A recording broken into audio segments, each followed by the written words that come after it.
Et une question ce soir, la Belgique pourrait-elle devenir un modèle démocratique pour l'Union européenne? C'est en tout cas le souhait du philosophe et économiste belge Philippe Van Parijs. Il a développé un programme inédit pour l'avenir du pays. Bonsoir Philippe Van Parijs, merci d'être avec nous en direct de 64 minutes sur TV5 Monde. Vous êtes à Bruxelles. Alors, la Belgique, modèle de démocratie, dites-vous, tendance Flandre ou plutôt tendance Wallonie? L'un et l'autre, bien sûr, et s'il faut choisir une des régions comme modèle, ce serait plutôt Bruxelles que chacune des deux autres régions. Pourquoi? Alors parce que Bruxelles même est complexe et multilingue et donc a dû développer ses propres institutions, son propre mode de cohabitation qui permettent à la démocratie bruxelloise de bien fonctionner. Et donc ce qu'il s'agit de faire au niveau de l'ensemble du pays, comme du reste au niveau de l'ensemble de l'Europe, c'est parvenir à faire fonctionner une démocratie en dépit du respect du multilinguisme.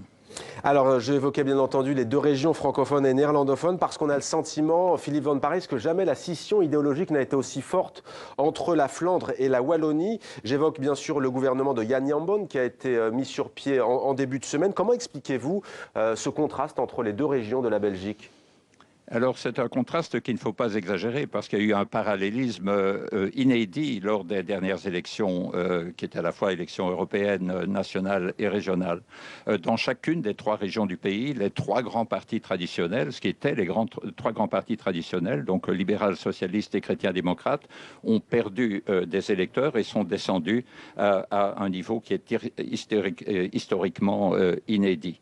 Et parallèlement, les deux partis ou les deux familles politiques qui sont les plus unitaristes, à savoir le PTB, Parti du Travail de Belgique, qui est le parti d'extrême gauche, et les Verts, qui ont une fraction, qui ont un groupe politique commun au niveau du Parlement fédéral, ces partis-là ont gagné ensemble 3 fois plus de sièges que les partis nationalistes flamands.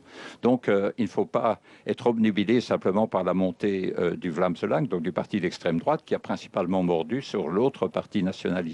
Donc, il y a des parallélismes qui sont moins visibles et qui, en fait, sont inédits entre les trois régions du pays. La Flandre va supprimer, Philippe Van Parijs, le droit de vote obligatoire aux élections communales et provinciales. Vous, au contraire, s'agissant de scrutin et de suffrage, vous proposez d'étendre le droit de vote à tous les étrangers qui résident en Belgique lors des élections communales. Pourquoi cette proposition ? L'extension du droit de vote à tous les étrangers au niveau des élections communales est un acquis en Belgique. Ça fait déjà plus d'une décennie que tous les étrangers, européens ou non, après une durée d'établissement en Belgique, peuvent voter aux élections communales.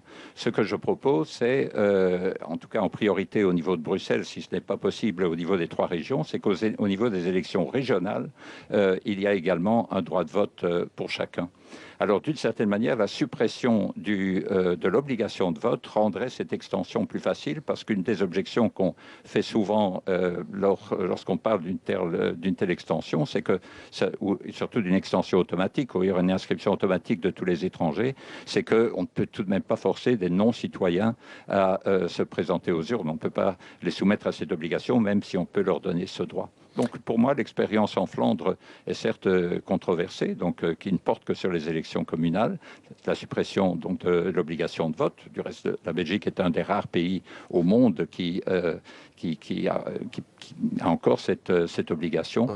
Et donc, mais Philippe Van Parijs, au moment donné où dans de nombreux pays européens, il y a la tentation du repli, au moment où il y a des craintes aussi, qu'elles soient légitimes ou pas, sur l'identité nationale, sur la tradition, sur la culture, qu'est-ce que ça apporterait à un pays comme la Belgique que les étrangers puissent voter et se prononcer à ces scrutins locaux ? Ça apporterait surtout beaucoup à Bruxelles, parce qu'à Bruxelles, il n'y a plus, pour les élections régionales, il n'y a plus de suffrage universel. À Bruxelles, plus d'un tiers et un tiers croissant de la population n'a pas le droit de vote pour les élections régionales. Or, il y a de plus en plus de compétences municipales qui sont transférées au niveau de la région de Bruxelles-Capitale. Et donc, ce qui est important pour Bruxelles, c'est de pouvoir mobiliser cette part importante, souvent hautement éduquée, de ses habitants au service de l'intérêt commun, en leur permettant d'être des citoyens à part entière de la région de Bruxelles-Capitale, qui est en plus la capitale de l'Union européenne. Et donc, à ce titre-là aussi, il importe qu'en tout cas, les citoyens européens, tous les citoyens européens aient droit de vote au niveau de la région bruxelloise. Vous plaidez aussi, Philippe Van Parijs, pour l'établissement d'un revenu de base inconditionnel. Est-ce que vous pouvez développer cette idée ?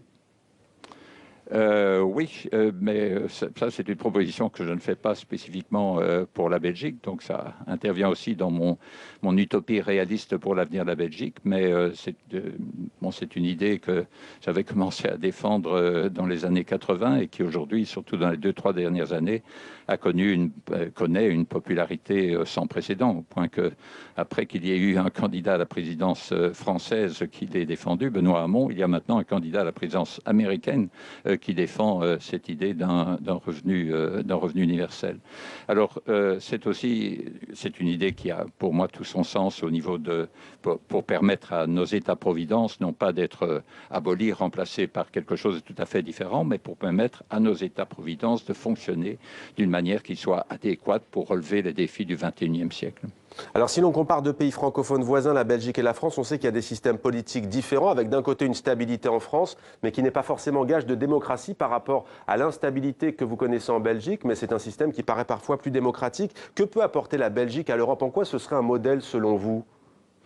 Alors, donc le défi spécifique que rencontre la démocratie belge, outre tous les défis qu'elle partage avec la démocratie française et toutes les démocraties autour du monde, le défi spécifique pour la Belgique, partagé avec la Suisse, partagé avec le Canada, c'est de parvenir à gérer son multilinguisme, le fait que les opinions publiques, qu'il n'y ait pas une opinion publique, mais qu'il y a 2-3 opinions publiques qui fonctionnent en parallèle. Donc il y a 2 ensembles de médias avec très peu de personnes qui lisent les médias ou qui regardent les médias de l'autre groupe linguistique. Donc il y a là un défi à relever. Ce défi est parfois très mal relevé. J'étais en Inde tout récemment et à ma stupéfaction, dans un petit village où j'étais allé visiter une école, je me suis rendu compte que les élèves connaissaient la Belgique, connaissaient même le système de représentation de la minorité flamande à Bruxelles, etc. Et alors, tout étonné, je leur ai demandé comment ça se fait. Ben, c'est parce que dans le chapitre de leur manuel consacré à la démocratie, il y a une section qui compare la Belgique et le Sri Lanka, où il y a un bon exemple pour gérer la démocratie dans une société multilingue, dans une société profondément divisée. Il y a un bon exemple, c'est la Belgique. Il y a un mauvais exemple, c'est le Sri Lanka. On a besoin d'institutions plus complexes, qui soient sensibles au fait qu'on n'a pas un seul démos ou qu'on a un démos qui est segmenté. On a besoin d'institutions particulières. Il y a déjà pas mal de sagesse dans les institutions belges, comme le relevait ce manuel en Inde, mais il s'agit de mieux faire fonctionner le pays en dépit de cette diversité linguistique. Et donc le fait que maintenant on a déjà, donc depuis les élections fédérales, ça fait 4 mois se sont déjà écoulés, plus de 4 mois, et on n'a toujours pas de gouvernement fédéral. Et ça simplement parce qu'on a 2 ensembles de partis qui chacun sont amenés à faire des promesses, parfois des promesses au détriment de l'autre communauté linguistique. Ouais, et c'est du déjà vu, hein, Philippe Van Parijs, on sait que c'est toujours très compliqué la vie politique belge. Est-ce que vous avez des exemples de pays qui se sont intéressés à la Belgique? On parle parfois de la Bosnie, voire parfois de responsables palestiniens qui veulent s'inspirer de la Belgique? Oui, il y a pas tellement longtemps, j'étais invité par le Israel Democracy Institute pour essayer de réfléchir à la possibilité d'un État binational en un certain sens, pour essayer de s'inspirer de ce qui se fait en Belgique.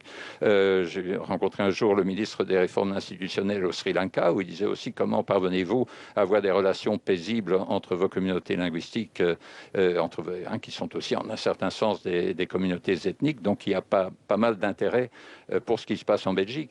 Il y a évidemment aussi une réflexion qui doit se faire, qui se fait pour essayer de comprendre les différences entre la Suisse et la Belgique et les différentes manières de gérer une situation linguistique qui est certes différente, mais qui est aussi similaire par certains côtés. Merci beaucoup Philippe Van Parijs d'avoir répondu à nos questions sur TV5 Monde.